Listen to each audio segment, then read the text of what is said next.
is National Nutrition Month. Yes. And April 1st is National Walking Day. Those are great combos. Mm-hmm. So, physical health and mental health. Yes. Both are very important. That walking and movement and what we're putting into our bodies as far as nutrition, it matters. Mm-hmm. And so that's our topic today. Yeah. With this, and the studies are, according to me, they seem irrefutable. I'm certain that some people could debate and are debating some of these things. Well, we know they are.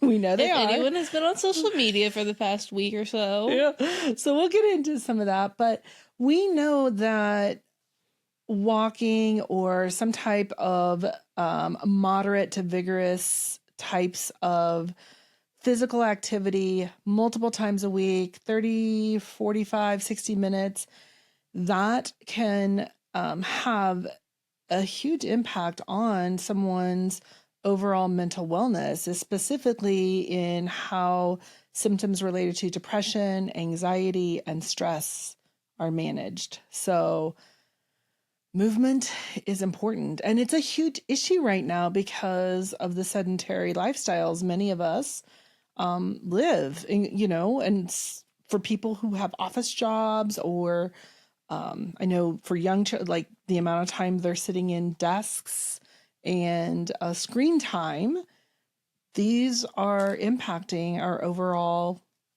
time and amount that we're getting movement. Mm-hmm. What are your thoughts on this? I think physical health and nutrition is always a hot topic. Yes. That's not going to change, unfortunately.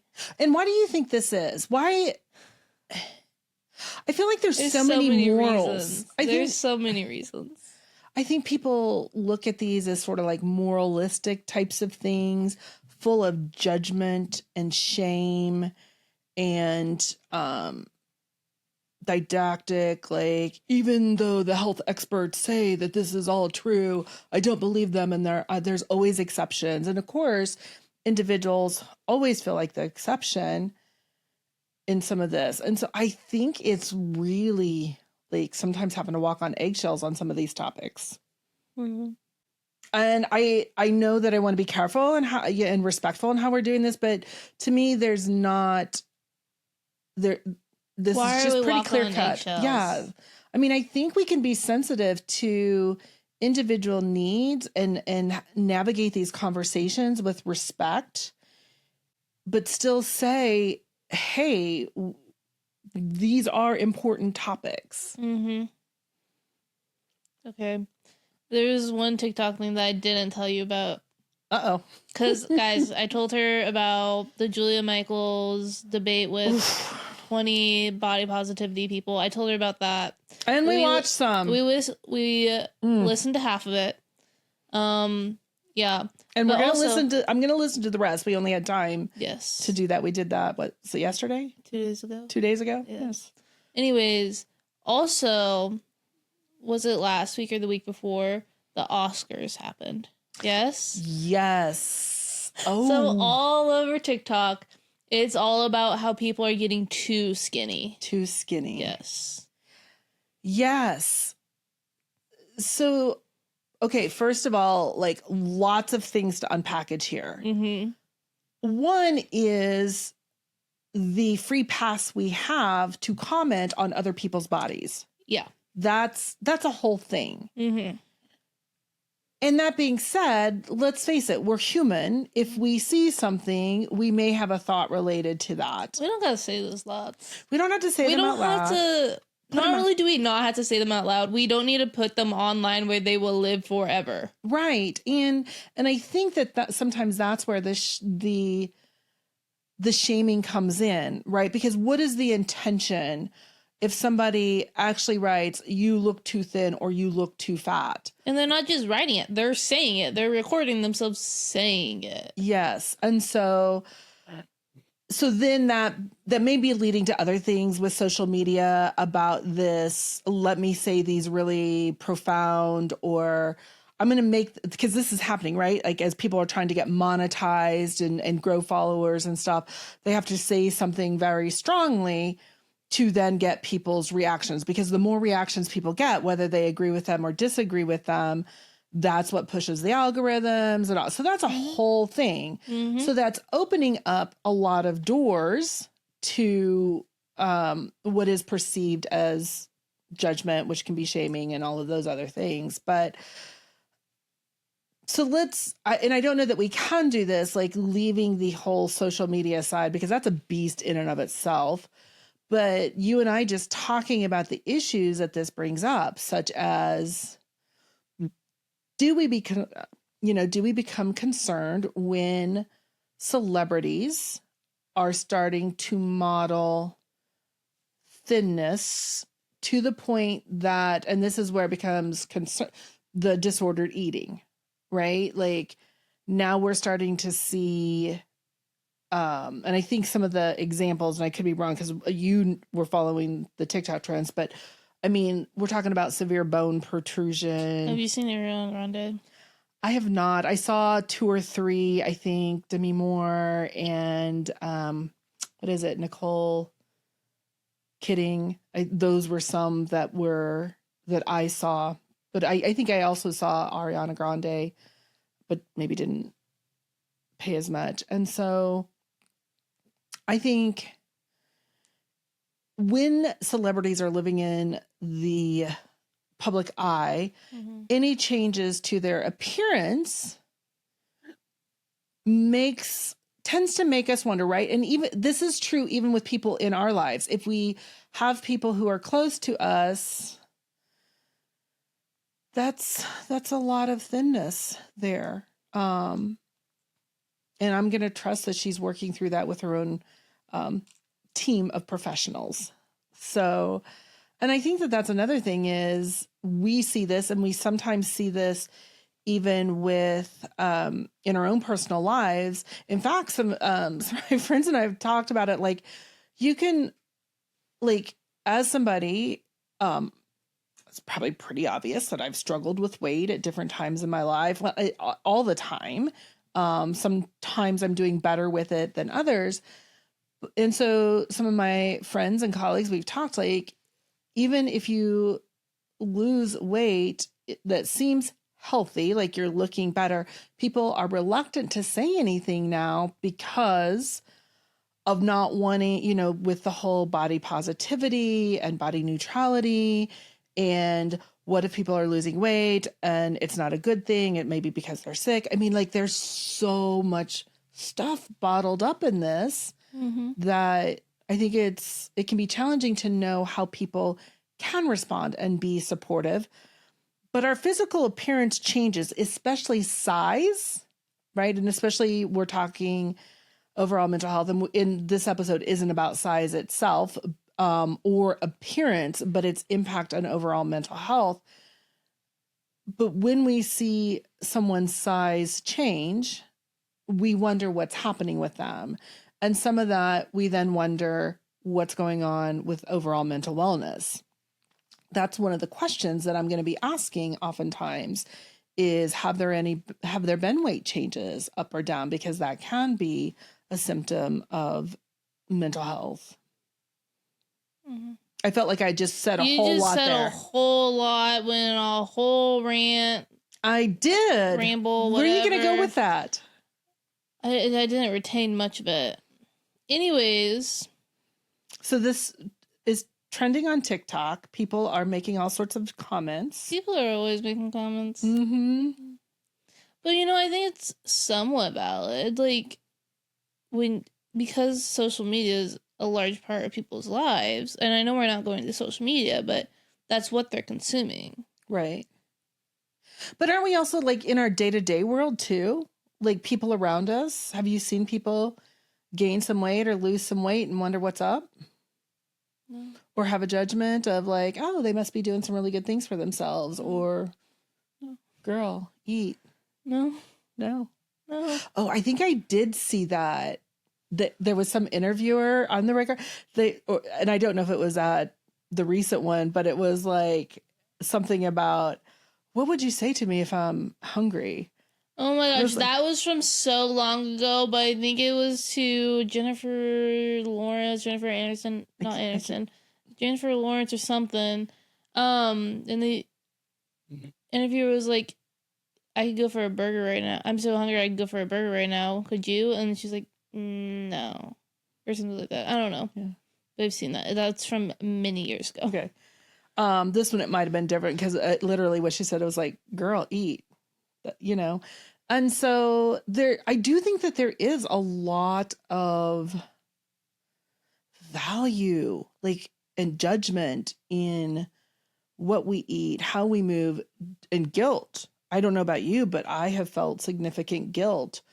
You know, either I'm not exercising enough, I'm eating something I ought not be eating, or what have you. And there's a lot of emotions tied to this that then impact what we're doing. And so maybe it's always the thoughts, the feelings, the emotions.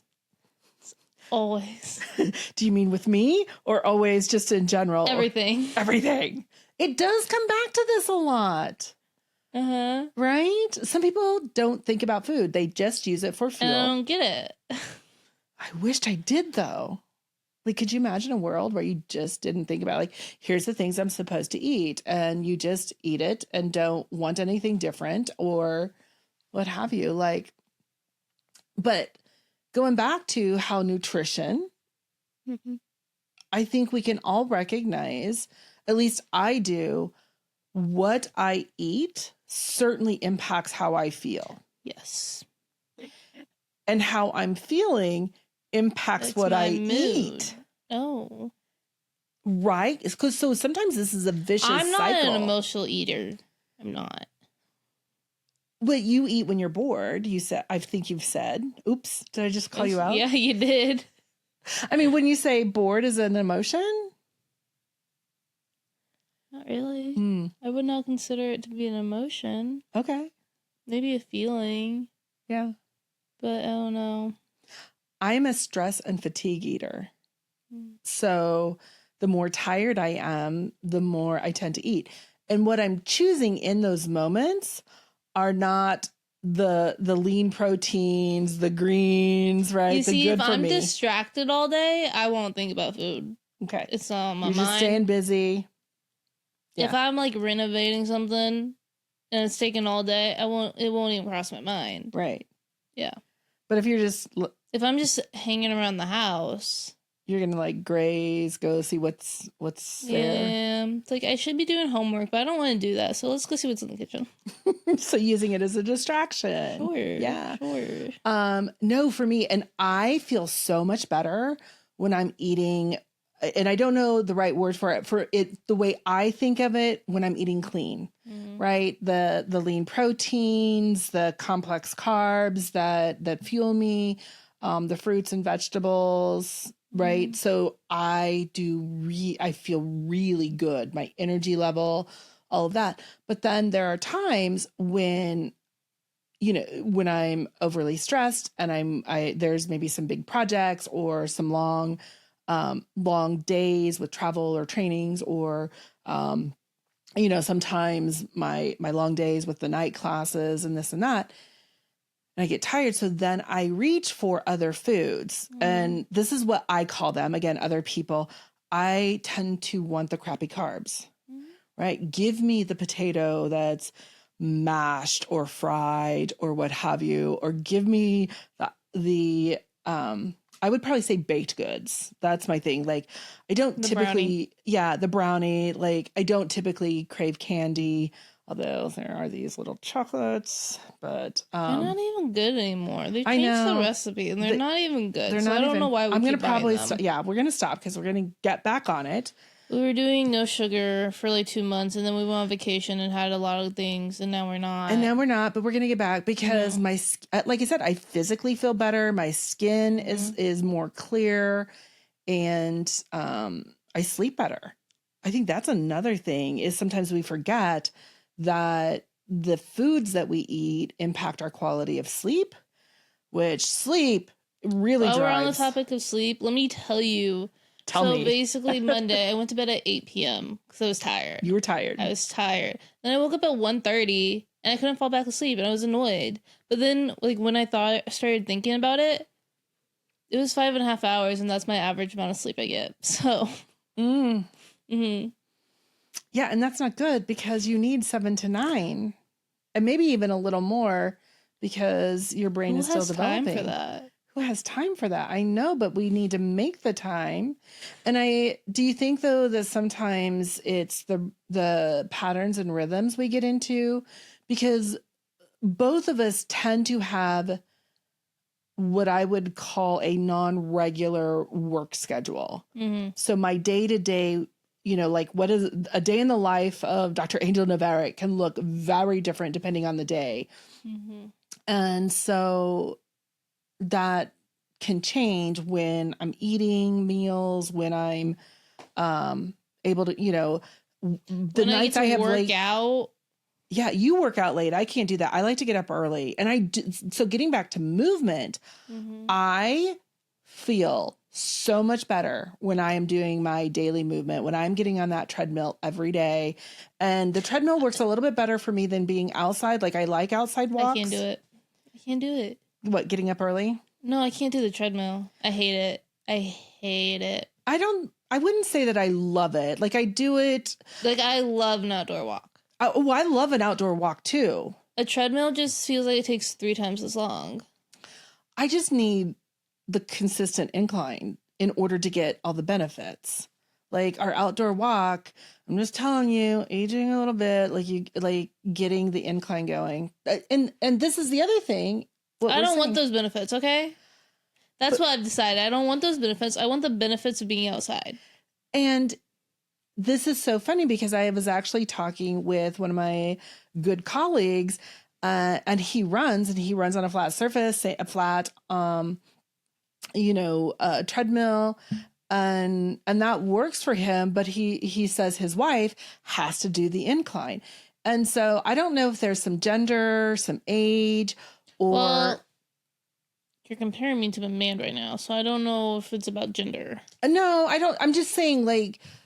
I think all of us have different things that work for us.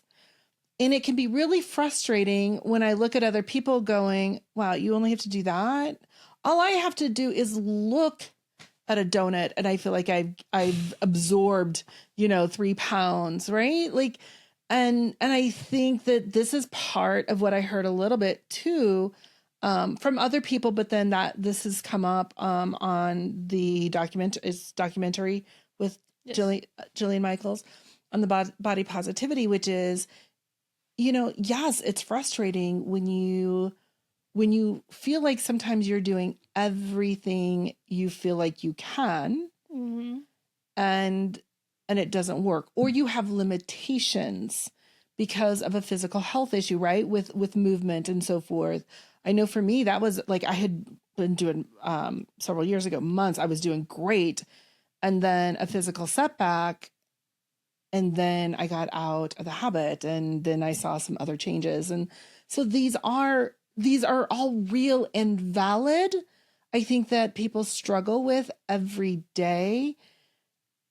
And yet for me, one of the things I think about, right, with this, and we were talking a little bit about the body positivity, because I think we can, and hopefully do, accept where we're at, appreciate where we're at. I think we can be appreciative of where we're at and be okay with where we're at, but still want to change. Yes, and that be okay, because there's something about, like, I'm very thankful for my body and all that it can do for me. And I, with my spirituality, I know I'm very blessed and all of those things. And I can like myself and love myself and be okay with where I'm at. And simultaneously, because I value health, that is a core value of mine, I can look at myself and go, while I may not be, and probably even when I was younger, while I may not be dealing with a health issue right now, when I carry extra weight, when I carry extra fat, the science is irrefutable. That is not good, especially for my long-term outcomes. So the person that I want to become, right? I can be okay with where I'm at now. I'm here, not going to get too judgy. Life happens. And yet the person that I want to become, the process is that I want to do these types of things and do them in a way that feels congruent to my life. I am not, and I think this gets a little wonky sometimes too, like especially from some of the wellness and fitness gurus. It's like, seriously, I cannot commit 2 to 4 hours to being in a gym every day. I can. I'm all for it. I love being in a gym. I love it. Yes. And could you do that right now with work and grad school and all the commitments that you have? Like even if I want to, like I would love to do that, but I cannot, I should say I will not carve the time, because the time that I'm going to allocate to that is this amount, because I have these other things that I want to do also. See, I can carve the time. You see, this is the key thing of what you just said. You said you could not, but then you corrected yourself and said you will not. Yes. Because you could. I could. But that's not what you're going to do. Right. And I think that's a large part of it. What are you willing to do and what are you not willing to do? And I think that's where it comes into responsibility. And I think that comes into therapy, because it came up in a discussion post of like, you have to be willing to help yourself in order to help yourself. Like, it's not just your therapist's job to help you. You have to help yourself and want to make that change. Right. You have to be willing to do that. And so, like, what are you willing to do? You're willing to say 15 minutes a day. Yes. And so you are, I don't know. Then did that go anywhere? It did, because that's a key distinction. What are any of us willing to do at any given time to achieve our goal? First of all, is that our goal? Is it really? And then for me, I think it has to be tied to people's values, because I'm not just going to do this goal just because. Right now, I'm going to, like, we've talked about, like, you want to run a marathon. Like, to me, that's not something I would want to do. I gave up running. You gave up running. I like my leisurely, fast-paced walks. There we go. But for me, if I could tie it into health, which is one of my core values, then I could align that. Now, and I did say at first, I can't devote 4 hours a day in the gym. And corrected myself, because you know what, I could, if that was what was needed to achieve my goal. But remember, I'd have to give 4 hours up somewhere else. So where does that, I work. I usually just take from my sleep. Take from your sleep. And there you go. But, and then you brought up my 15 minutes, because this is how I sort of trick myself. Not trick myself. This is how I know myself, which is I want to do, and I set a minimum bar for myself, a 15-minute in the morning walk, a minimum of 3 minutes of mindfulness, just breathing, a minimum. I'm starting back with my minimum plank, and so forth. So if I do these minimums, oftentimes once I get there, I'm fine. I can't argue with myself in the morning, right? Like if I said, an hour, but I knew I had a packed day, there was a lot of things I had to respond to. I am a lot of times, and that's something I have to work on myself, which is my own boundary with prioritizing that. But to me, saying I've got 15 minutes, there are no excuses. And so then I go hop on for 15 minutes. I'm usually watching some sort of like educational thing, although I think we're going to get, I know, roll your eyes at me. But then it usually ends up 30 minutes and it's great and it's fine. But then when there are moments, and I have had a couple of times where 15 minutes, like literally all I could do because I had to get to the next thing with the appointment, and I didn't feel guilty. And I think that's another thing, is how do we create things so that what we're doing, even if it's all we can give in that moment, that we're not feeling guilty, or that we're not feeling like it's not enough, because that's why I think a lot of people give up too. Or I should say why there's been moments in the past that I've noticed that I've given up, because like, what's 15 minutes really? And so why even bother? And I've noticed that thought, and it's like, because 15 minutes matters. Those micro reps. It's about changing the perspective. It is, because glass half empty or glass half full. Right. But I'm telling you, this is why mental wellness, like sometimes people think it's just a given, but I think just like physical health, we have to work hard for our overall wellness. And it's easier just to be like, oh, why bother? Nothing's going to change. And it's like, no, we've got to put in the work, because when we do the hard work, I think the rewards are just amazing. Mm-hmm. I know I went down another path there. Yeah, I don't know where any of that went. So I'd be curious, like, what do you notice about, especially thinking in terms of college students, their studies, and actually they did they sort of noticed multiple things, that when college students in one of these studies, when they worked out and got the movement, they actually made better food choices, which was then the decreased symptoms of depression, anxiety, and stress. And that was different than food choices only. Like it was sort of this, I don't know what kind of studies. I want to be careful of using a term where other people like correlation or causal, but I do think that matters. And I know for me, when I am getting the physical activity in, that would be a correlational study. Probably I'd have to go back and look at it, but I know of some other people out there like want me to get technical. I'm talking off the cuff here. But we know when they do this, then this, then this.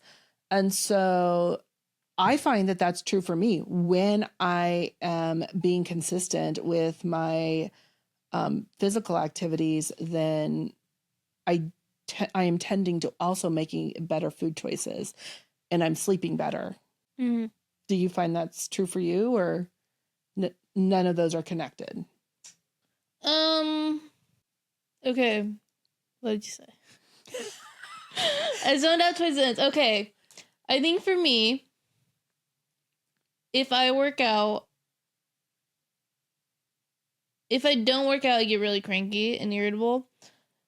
Mm-hmm. I don't see any difference in how I eat based on mood. Okay. I don't know if that answered your question. I don't know what your question your was. food choices are pretty consistent regardless of working out or not working out. But for you, and that is I've noticed, like for you, your ability to go walking, especially outside, hits a lot differently for you than your indoor workouts. Mm-hmm. And it, there's a lot of talk, and you've done some deep dives even into environmental psychology. Why do you think that is? Environmental psychology and sort of the mental health. Is it the going outside? Is it the freedom? Is it like, because sometimes the treadmill, I do feel a bit like on a hamster wheel, but I don't know.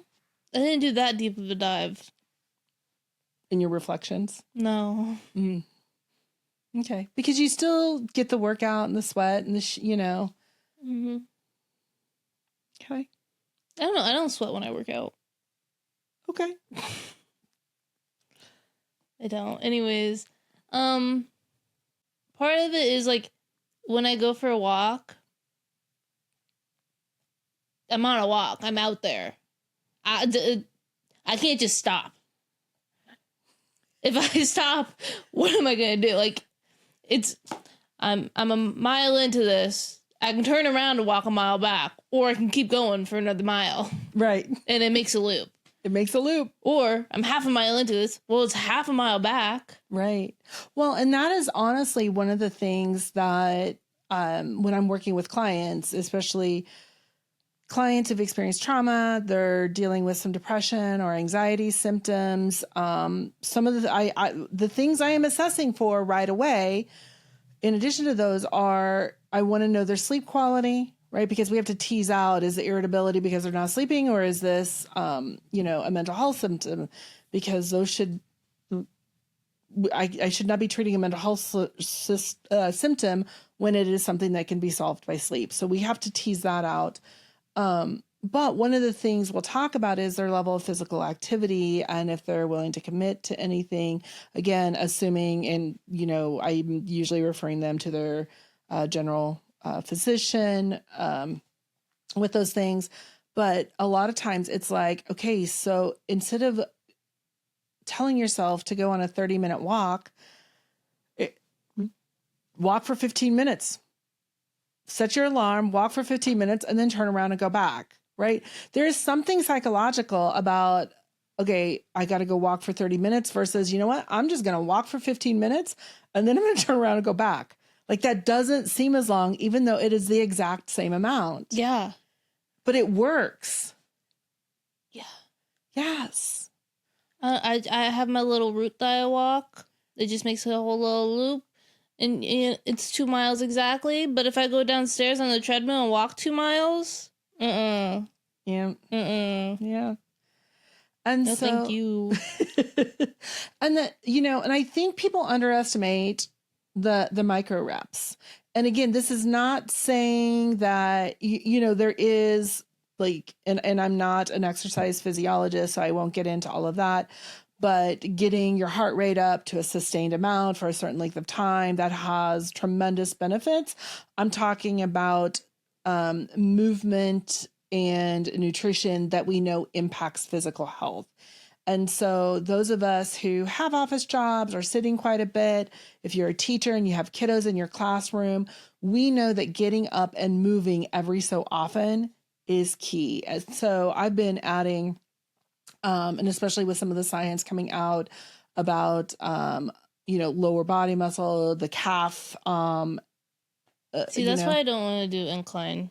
I got enough calf muscles. You've got enough calf muscles. Well, as we age, there are certain things. So the parents out there, we sort of know this, but the squats, but they've actually shown that squats. I do lots of those. Huh? I do lots of those. You do lots of those. I'm just like, so I've been adding these because I don't do lots of those, but when I have back-to-back meetings all day where I'm sitting, or sessions or classes or what have you, and my classes are online, so I'm sitting. And yes, I could do a standing desk, and I've done that to some degrees, but there's some other sort of challenges that I have with standing in the same space because that activates an injury that I had. But anyway, so the squats are helping. And what they have found is that doing those squats spread throughout the day actually helps with our blood sugar, keeping that regulated. So those of individuals who might be prone to prediabetes or diabetes. So just adding little things like that. The micro reps of mindfulness, which I know is a totally different topic. I would rather people be getting those short doses throughout the day. So there's things that we can do, even if it feels like we can't do a whole lot at any given moment. You go on your little spiels where you talk so much about so many different things. Then I'm just going to be quiet, and I want you to go on a little spiel. Nope. Tell us what's happening on TikTok and what all the Karens are saying and what's going on. Oh my gosh, let me tell you about my For You page lately. What? So basically, I do follow some fitness stuff, and so my For You page seems to think that I want all fitness sort of things. I'm seeing like preteens posting about how they want to lose weight. How do they lose weight quickly? And it's like, they're like, I'm 140 pounds, I'm 5'3", and I'm 13, and I want to be at 95 pounds. First of all, I don't know. Tell me more. First of all, why are you on TikTok? Second of all, why are those the thoughts in your head? Who put them there? TikTok? Your parents? Friends? I don't know. I don't. And the mental impact that this has. Sorry, guys. Anyways, we're talking a lot about the physical aspects of all of this. But, I don't know.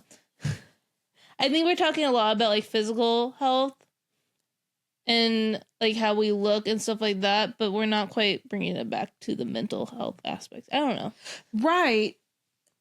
Even though we know that they're so associated, but what you're saying right there, And yes, does TikTok and other social media, does it make them have more access to seeing this now?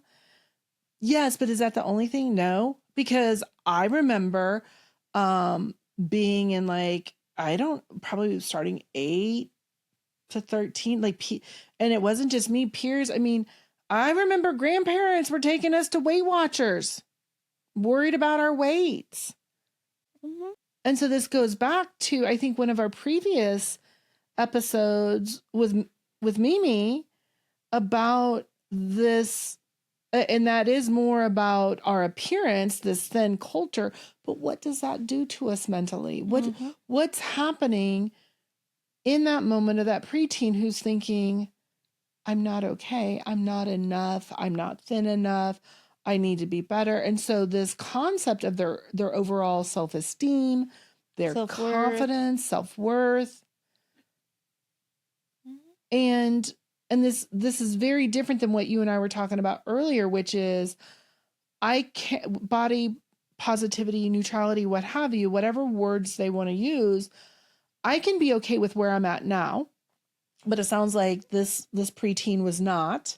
And so that's a little bit Well, then different. My question is she not the one? Is she the one who's not happy with where she's at, or is it the other people? Right. Is it coming from whether it's parents or peers or the social media types of pressures, right? But there's a difference between I have to do this and I'm putting myself out there on social media that I have this goal. But this is the mental part of it. What's going on with the thought process, and who's checking in with her? Who's making certain that, like, yeah, I'm okay with myself where I'm at now, my 140-pound self. Like, I can still like myself and I'm confident in these areas. And I have this goal that seems achievable. That's another thing, is what is a realistic and achievable goal? Because somebody over, you're talking 5'4", I think you said, wanting to be 95 pounds. And those were just general numbers. Yeah. Right. And so there. This is that concern about eating disordered thinking, right? Which could lend to either excessive exercise that's taxing the body, or not getting enough calories and nutrients, causing, malnourishment, and like that can be very harmful. Disordered thinking can be very harmful, and life, and can be, what is that? Risk of life. Like, it is serious, and we want to be very conscientious of that and not perpetuate any of those things. And that's why this is this constant balance of what our overall mental wellness is, as we're grappling with the who am I right now, and who do I want to become? Making certain that all of that is within sort of a overall mentally stable, mentally healthy place to be. But when you say that, I just want to go scoop up that little preteen and go, girl, you are enough just as you are. I'm just like, what the heck? You are? Yeah. I'm like, where does this stuff come from? Why? Also, you're 13. Why are you posting that sort of thing on TikTok? Like, the long-term effects of that. That it's out there? It's out there. Yes. And I got opinions about kids being on TikTok and social media, and that's not what this is about. Okay, I know that, but it takes a strong mom. I mean, you were wanting it. Oh my God. Yeah, I wanted it because there were things trending on it, not necessarily because I wanted to post on it. Right. So you're seeing these, and I would imagine, like you're saying, that's all that's showing up on your For You page, or a lot of it now. And so it's always there. Do you ever have moments where you're comparing yourself? Nah. No. Not really. No? No. I mean, I know we were talking about this before, that, like, you feel like you have a pretty solid sense of self-esteem. You know who you are and who you're not. Got a lot of confidence. Don't know where it came from, but here we are. Here we are. Here we are. So going back to what would you tell young girls? Okay, and because now you're meeting with young clients. I don't know. I'm not a dietary therapist or a physical physical something whatever therapist. I don't know. That's not my role. I don't know. Leave me alone. And we do have to act within our scope, but it does come up, right? Because it is connected. And so our role is, I think, to sort of understand. In the moment, I would probably ask where that's coming from. That motivation. Yeah. What is it that you're really wanting? Right. And so sometimes that is what we have to do, which is, right. And that's that wanting to know, is it coming from a healthy, stable place? You know, is it, I want to be in a physically healthy and strong body, which means I have to choose certain foods and engage in certain movement because I want to be able to do X, Y, and Z. I want to be able to, you know, play with my kids or my grandkids, or I want to be able to play the sport, you know, to be able to jump as high as I can, or different things. And we know that weight and agility and speed, endurance, all of those things have a lot of different things. Like for me right now, right? And this is going to probably be speaking to my generation, which is, how do I continue to age in a way that I can maintain as much mobility, strength, endurance as I possibly can? Right? So, you know, I'm going to be jacked. You're going to be jacked. I know. I am so going to start adding strength training. Yeah. How's those abs going? Goals. May have added a couple extra centimeters of fat in between there, so like we may be a little farther away from our goal, but we're gonna get back to it. Yeah. You know, is actively working on them. So yes, working towards our goals. I am actively working out my ab muscles, my core. Yes. Yeah. But I think this goes like what we're talking, which is, what is it that we want to do and why are we doing it? And does it come from a place? I think a strength place, a place of strength and resiliency and forward focused, future focused, and not this place of feeling like a failure or like not good enough, or the guilt and shame and all of those things that can get muddied with it, because I think that's what impacts our mental health, right? If I'm looking at myself where I am now and getting onto myself, right? The self-judgment, self-loathing that can happen, and the guilt and shame for how did I get here? Like, and that's not saying that we may not have a moment of asking ourselves that question, as long as it's also, you know, how did I get here? And where am I going? And how do we do, you know, what do I need to do? More like a self-reflection. Yes. You know, but, and I know when we were talking, as we were listening to this documentary, it was a debate. Sorry. This debate, that's, as I was listening, and let me just tell you, there's all sorts of... How do you feel about the therapists in that room? We'll move on.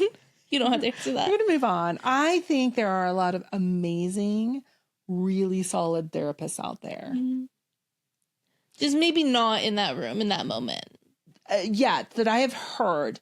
You know, and I think that's sort of the hard part, you know, that, and this can be any profession. We see this with teachers and educators and stuff like that. Like, there's a lot of really amazing professionals out there, and there are some that just where is that coming from, and what are you thinking with that? And that is not reflective of being grounded in best practices in our field. And so I am very much one of those individuals of, I want to be grounded in the best practices, what the literature is saying, as well as what my clients are saying. But I tell you, I can have all sorts of clients.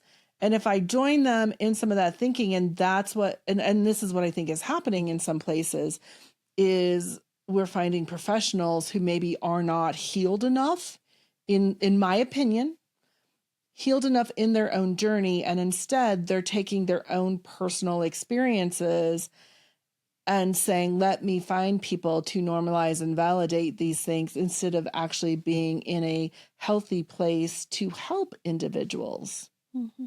I may have totally misspoke on that. I'm going to reflect on that and reserve the right to refine that a little bit better. But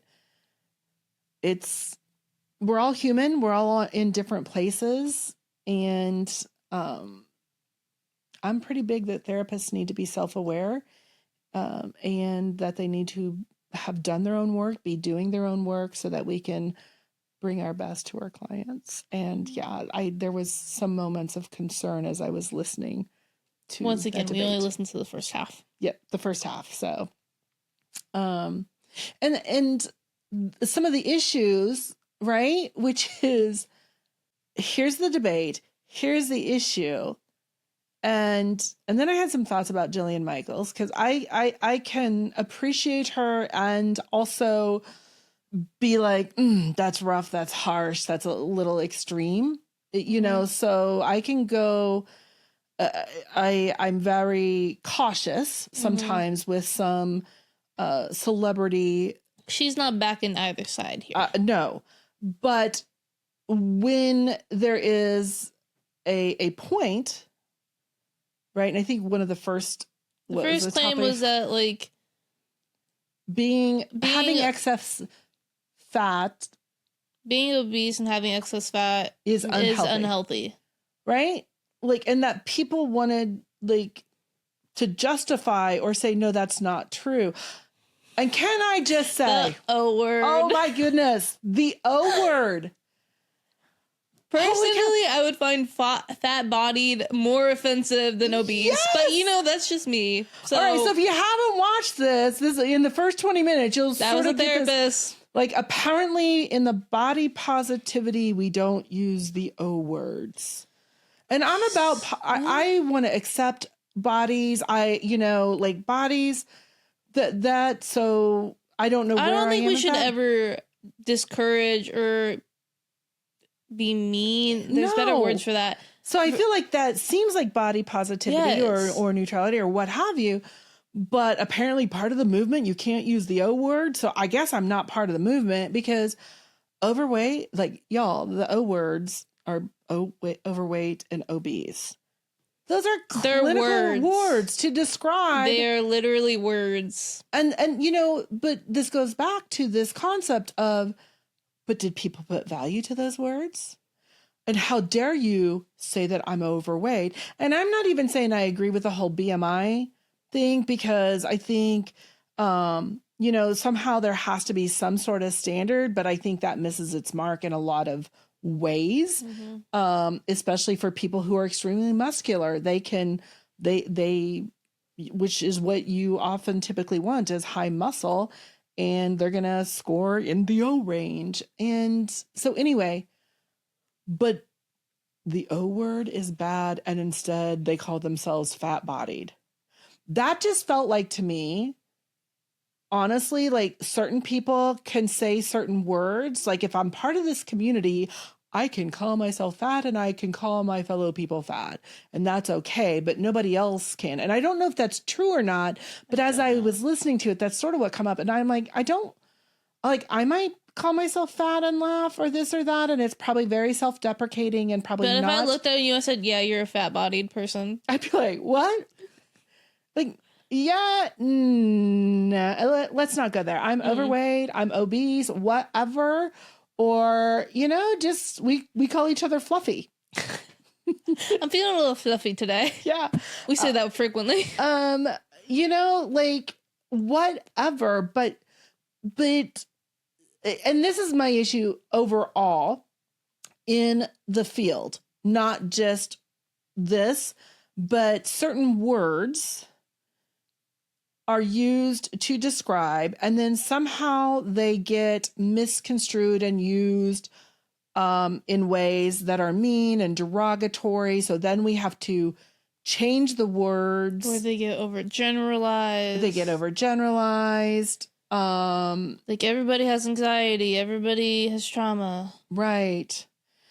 Yes. And so all of those things, because like somehow, and I get the whole mentally retarded, having somebody, a brother-in-law who lived with us forever, Down syndrome, I'm very sensitive to words that are used.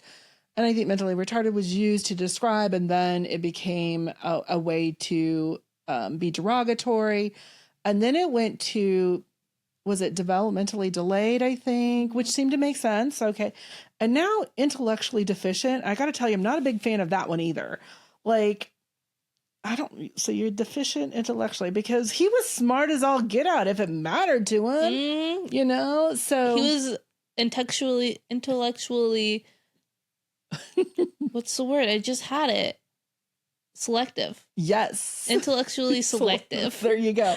But, so whatever the words are, and again, I don't want to, I'm certain I'm opening it up for people to become upset. And really, I would just challenge us to think, I think that sometimes when we're using words that are with respect and kindness and using it to describe instead of to label or, be mean and judge and cruel, then that's totally different. But yeah, I'm not in with the whole fat bodied. So I guess I'd be interesting to hear people's comments on that and how they feel about being called fat bodied versus the O word and what other reactions. I was reading the comments in that, and people were like, on behalf of an overweight person, I do not accept the word fat bodied. So we may not be. No. I don't think she speaks for everybody. Right. Well, okay. So then I get into this whole other aspect, which is sometimes when I'm hearing very passionate people, and I do respect that passion and the words being used. And I also have some thoughts sometimes of, seems like you still have some things to work through. There was a lot of emotions in that debate. Yeah, like I felt like they all needed maybe some really good therapy. And that maybe... Once again, we only watched half of it. Yes. So we can't fully explain or fully justify any of that. But. Right. And this is also coming from somebody who thinks a lot of us can benefit from therapy. She thinks everybody should go to therapy. Well, at different times. I don't like sometimes my students have asked, well, don't you think, I've had people tell me that, people should always be in therapy and therapists should always be in therapy. And I'm like, oh, good Lord, no, that is not what I believe. However, I do believe, and I think this goes back to exactly what we're talking about, which is I do believe that there are things that everybody needs to work on. That we all need to work on. And that in our goals of working on things that we should be working with a professional who can help us meet that goal. So whether I'm working with a coach on increasing my mindfulness practice or a personal trainer, which is what I'm thinking this summer that I want to do to build my strength training or things like that, that I want to work with somebody who knows exactly what they're doing and they're the expert in that area. And I want to benefit from that. I'm an expert in my particular area, but certainly not in all these other areas. And so, yeah, I think that we should all be working towards those things. And for me, if I want to be mentally well, that is usually going to be, how do I show up in my most physically stable? And by physically stable, I'm going to mean my body is regulated. I can manage my emotions. I am physically strong. I can lift my body. I can walk long distances. I could run if I see a snake because I would be very scared. Things like that, and that part of that physical health is that I'm fueling it with food and that I am getting enough sleep at night, because all three of those things, right? Body movement, my physical activity, the food choices that I'm making, and the overall sleep that I'm getting, all three of those things, without a doubt, impact my mental health. And science would say it impacts others too. Mm-hmm. Yeah. I feel very strongly about that, in case you didn't tell. I think people should feel very strongly about things like that. I think you should care about your body, your mind, and the things that you're putting in your body. Mm-hmm. Which does include the occasional treat. It does. I think treat yourself every once in a while. Now, eating chocolate cake for dessert every night of the week, we might be pushing that whole treat yourself sort of vibe, but... Yes. Also, it might depend on the week. Just joking. I will tell you, if it's a highly stressful week... You know what? If you are on vacation for a week, eat the chocolate cake every night. Go for it. Eat the dessert or whatever, just like local thing. But then, like I said, you and I have come back. We've finished all of our heavy travel this month. We are recommitting and we are getting on it. Mm-hmm. It's that consistency aspect of it. Yes. And there are people who are really good about being consistent even while vacationing and traveling. That's not me. I want to taste all the foods. Yes. I mean, we were in the Keys. How do you not have key lime pie, right? Mm-hmm. You got to try it. And then you got to try the best ones. The best ones. We did. We didn't agree on the best one, I don't think. Oh, she thinks Publix has the best key lime pie. It was pretty good, but I don't like it. Okay, had the other one not had the y'all. No. I never knew the raspberry compote. We had this one key lime pie at a restaurant down in Marathon. I don't remember what it was called. I think it was like Porky's or something. And they have the key lime pie, and then they put a lot of whipped cream on it, and then they drizzle raspberry compote over it. It's delicious. Delicious, yes. And I think the key lime pie itself is delicious. And better than Publix. Yes, and I said it was the raspberry compote that if you put that on any key lime pie, it's going to be delish. So anyway, as we're wrapping up this, we're like, yes, we want to be physically healthy. We want to make good food choices. We want to appreciate people for how they are in the moments. Yes. And that we can love ourselves or at least accept ourselves in our body and where we're at right now and simultaneously want to improve ourselves. Yes. Because why are we just content with being who we are all the time? Right.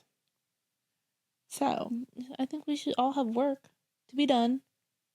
And I think we should always strive to be better. Because nobody is ever perfect as they are all the time. I agree. Yeah. What's our takeaways? I think those pretty much are our takeaways, which is, for me, these are inseparable. Mm-hmm. I am always going to be assessing for sleep. Mm-hmm. Are you getting enough sleep? Because that shows up as usually anxiety, depression, and trauma symptomology. I want to know how much physical movement is happening because we know that's a big indicator of affect regulation, how they're able to manage throughout the day. And that will also remediate, especially depression, anxiety, and stress symptoms. And then the food that we're putting into our body certainly affects how we feel. So, and I would also throw out there that even the people who seem the most physically fit and idealist, that doesn't mean that they are mentally fit. Exactly. And I don't think that just because people are in different sizes of bodies, that they're not mentally well or that they're not doing the best they can. Some people have real issues that they struggle with, from unseen medical conditions to accident recovery to all of these things. And so sometimes people are showing up doing the best that they can and they want more, and so just understanding that who we are now and who we want to become, and all of us may have differences in what we can do to become that and the length of time, but we've got this. We can help each other out with a little bit of acceptance and love, and you can do this. You've got this. Motivational. Okay. Bye.